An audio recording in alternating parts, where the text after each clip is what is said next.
বাবা মা যতক্ষণে খিলাবে ততক্ষণে কি খাওয়া যাবে, নিজে কিছু করে খেতে পারি না। সেজন্য আমি চলে আসছি রান্নাঘরে যে আমিও কিছু একটা বানাবো। যেহেতু বছরের সময়, শীতের সময় বলতেই কুলি পিঠা না খেলে কেমন হয়। আমার হাজব্যান্ডকে আবার কে খিলাবে, যেহেতু ওনার মা থাকে আলাদা জায়গায়, আমার মা থাকে আলাদা জায়গায়, কেউ খিলানোর মতো নেই শুধু আমি ছাড়া। তো সেজন্য আমি রান্নাঘর চলে আসছি। যেহেতু আমি পারি, হালকা পাতলা পারি, একেবারে যে পারি এরকম বিষয় না।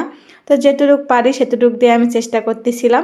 ওদিকে আটা ভেজে নিয়ে সুন্দর করে গোলায় রেখে দিয়েছি, তার মধ্যে এখন তুলে দিছি দুধের মধ্যে দিয়ে দিলাম আস্ত একটা গুড়ের দলা। মানে নালি গুড় নেই, নালি গুড় থাকলে দিতে পারেন। পরে আবার মনে হলো দুধ মনে হয় কম হয়ে গেল, সেই জন্য আবার একটু দিয়ে দিলাম।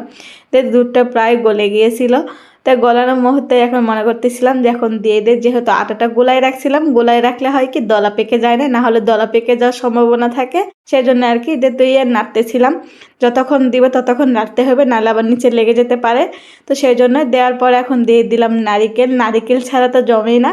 অনেকেই তো শুধু নারিকেল দিয়েই করে, আমার শ্বশুর বাড়িতে দেখছি ওনারা সবসময় নারিকেল দিয়ে করে, আমার আবার ওইভাবে ভালো লাগে না।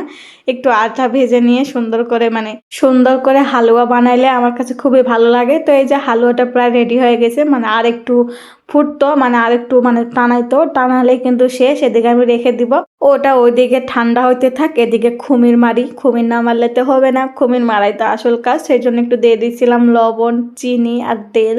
পানির মধ্যে যখন ফুটে গেছে তখন আমি দিয়ে দিচ্ছিলাম চালের গুঁড়ি আর একটু ময়দা। ময়দা না দিলে হবে না, মানে আমার ময়দা দিতেই হয়। আমার আম্মুক দেখছি আমি সব সময় এভাবে করতে, তা আমি ওটাই শিখছিলাম।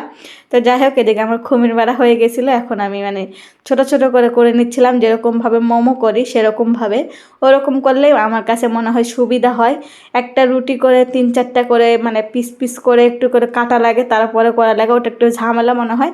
আর আমি ছোট ছোট করে নিয়ে মনে করেন রুটি বলি, ঠিক মোমো যেভাবে বানাই সেইভাবে আর কি করি। তো এই যে একটা হয়ে গেছিলো, তার মধ্যে এখন ডোটা দিয়ে দিচ্ছিলাম, মানে হালুয়াটা দিয়ে দিচ্ছিলাম। দিয়ে এখন সুন্দর করে, যেহেতু মেশিন দিয়ে কাজ, এটা কোনো ব্যাপার না, ইজি।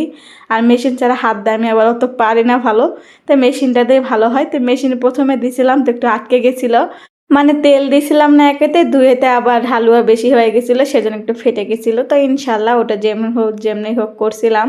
তা করার পরে এখন আরেকটা দিছি, দেওয়ার পর ইনশাল্লাহ এটা ভালো মতো হচ্ছিল। তো আবার এটা মনে করতেছিলাম যে আটকে যাবে নাকি, তো দেখলাম যে হালকা আটকে যাচ্ছে, তো হচ্ছে না। তো পরে ভাবলাম যে না, এভাবে হবে না, তেল দিয়ে নেই। তো সেই জন্য প্রথমে আমি তেল দিয়ে এটা করছিলাম, এটা কত সুন্দরভাবে উঠে গেছিলো।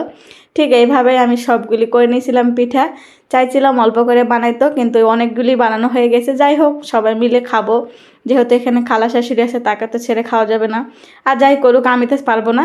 তো এখন ভাজতে শুরু করে দিয়েছিলাম, আমার তেলটা গরম করে নিয়েছিলাম আমি আগে থেকেই। তারপর এখন দিয়ে দিচ্ছিলাম পিঠাটি, মানে কুলি পিঠাটি দিয়ে দিচ্ছিলাম। এটা এখন ভাজার পালা।